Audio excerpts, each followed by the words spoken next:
Hey, what's up guys? This is our 5 to 10 minute daily movement protocol just to get you moving. It should only take you 5 to 10 minutes to do, and you can do it once a day, twice a day, in the morning, lunchtime, dinner, whatever suits you.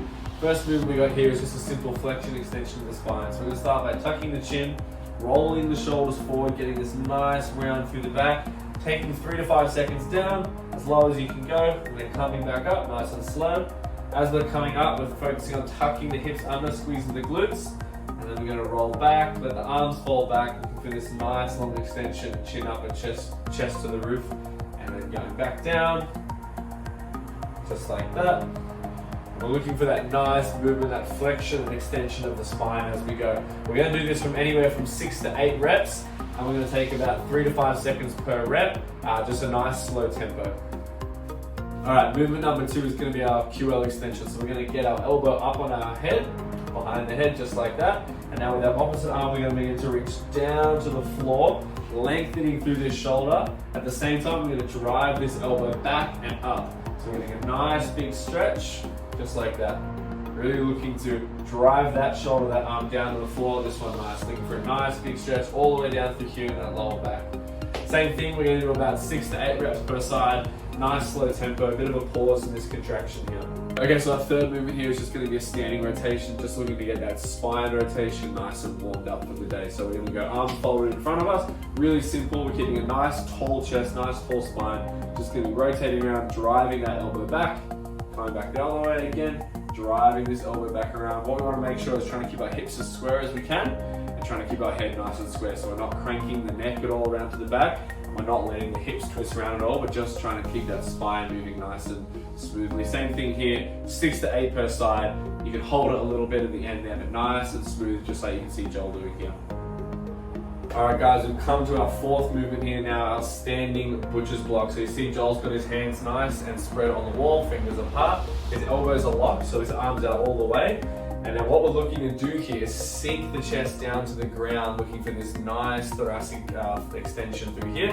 Then we're going to come back up. Things to note is that as we come back up, we're looking for a bit of flexion again. So we're kind of pressing the spine up, a bit of a rounding here, and we're tucking those hips under ever so slightly. And then we're sinking back down again, looking for that stretch down through the lat, get a bit of shoulder flexion, and then also through the back here, coming back up, pressing the chest up a bit. And back down. Same thing guys, we're going to do 6 to 8 reps here, and we're going to go for about a 3-second hold in the bottom of this stretch before we come back up. Alright guys, on to our 5th movement now. We've got our shoulder extension tabletop variation. So what we're going to do is hands are planted behind us. Now the goal here is we're going to shift the weight forwards, giving our chest up. We're going to want to pull the shoulders back together and down, and get into this nice lengthened position here through the shoulder. Now you can either hold this position for a prescribed time, say 30 seconds, or you can shift in and out of it on your feet and going forward again and holding that for 3 seconds and then coming back out. Either one is fine. If you're going to do the reps, do around 6 to 8 again, holding for 3 seconds each rep. If you're just going to stay in the position for the stretch, somewhere up to 30 to 60 seconds is fine. Number 6, elephant walk. So what we're going to do for our setup is our feet are going to be hip width apart, toes facing forwards. We're going to bend down. Now if you're really flexible, you might be able to get to the floor. If not, like Joel, you can get to the floor. If not, you can use a pillow, you can use the bed. We've got a yoga block here, whatever's going to help you just to have something to place your hands on. Okay, from here, we're going to have our knees bent to begin with. Okay, both our knees are bent.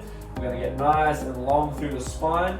And what we're going to look to do is straighten one leg at a time. So we're going to press the knee back as our other knee bends a bit more. So we're lengthening this hamstring, and then we're going to swap. So this knee is going to come forwards, and this other leg is now going to extend, okay? So let's see that from behind now if we can, Joel. Again, so hip width apart, getting both knees bent to begin with, now straightening one, locking out this knee here, you see lengthening the hamstring, and then we're going to swap. Good, now with this one you can do the same thing. We're going to go anywhere from 6 to 8 per leg, and we're going to about a 3-second pause every single rep for both legs. Alright, next one we're going to do is our Pike Squat. So again, we're going to go from a similar setup to the elephant walks, a little bit of a wider foot step with this one.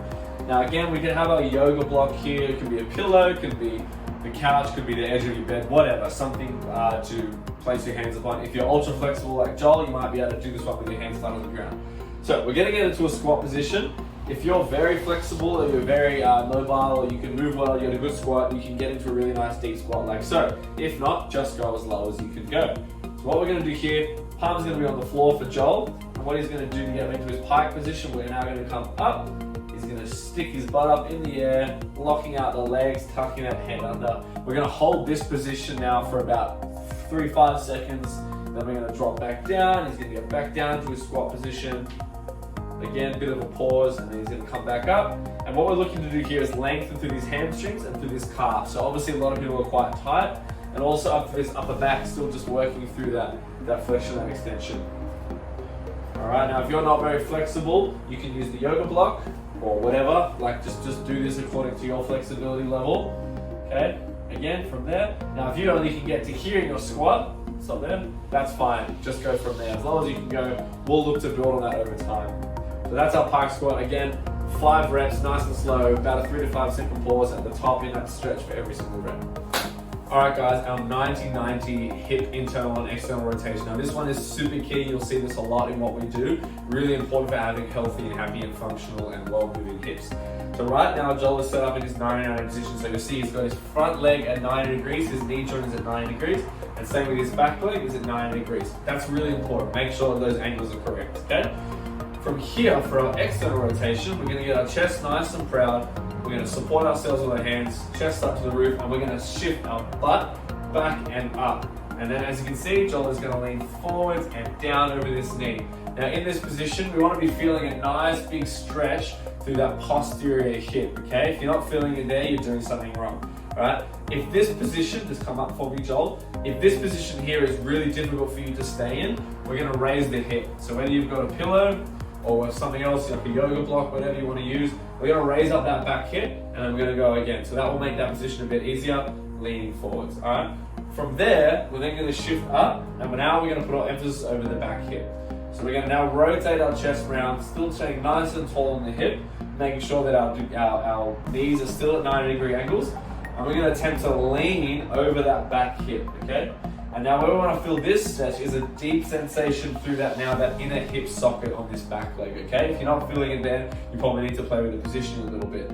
If you struggle to be in this position and you're quite tight, what we're gonna do here is now we're gonna place our hands back and we're gonna lean back into the stretch a little more, allow those hips to open up, and that's also gonna take some pressure off the knee. So if you're feeling pain in the knee, lean back a little bit more, take a little bit of pressure off, okay? Now each of these positions, we're obviously gonna do this with both sides. So we're gonna hold each one for about 30 seconds. That means we're gonna go 30 seconds over the front knee, 30 seconds over the back knee, then we're gonna change positions, make sure our legs are in the different positions, and we're gonna do 30 seconds for each stretch again. All right guys, our last one for this routine is gonna be our straight leg calf stretch. So this one's really important. We spend a lot of time sitting with our foot in either a neutral or a flex position. So we're gonna look to get into a bit of an extension or a dorsiflexion, and make sure that we've got some good length through our calf. So Joel is gonna get his ankle as close to driving his heel down to the wall, and then he's gonna stand up. Now you can use a wall or a doorway if you need something to pull in, whatever you can get your ankle up against, that's fine. Okay, now we're gonna make sure that the knee is locked out, and we're gonna make sure that these quad muscles here are contracted. So we're using those quads to keep that knee nice and locked and firm, okay? From this position, you might already be feeling a stretch, and that's fine. If not, then what we need to do is shift our body closer to the wall. So you can see Joel's got his hands on the wall, and the closer he moves his hips towards the wall, the more he's gonna feel the stretch. Where we wanna feel this one is through this upper portion here, through the calf. You might feel it a bit in the back of the knee, depending on how tight you are. But the goal here is to feel that stretch through the upper calf. You're gonna hold this one for 30 seconds, and then you're gonna swap sides and hold the other leg for 30 seconds, and you're gonna do that twice per leg.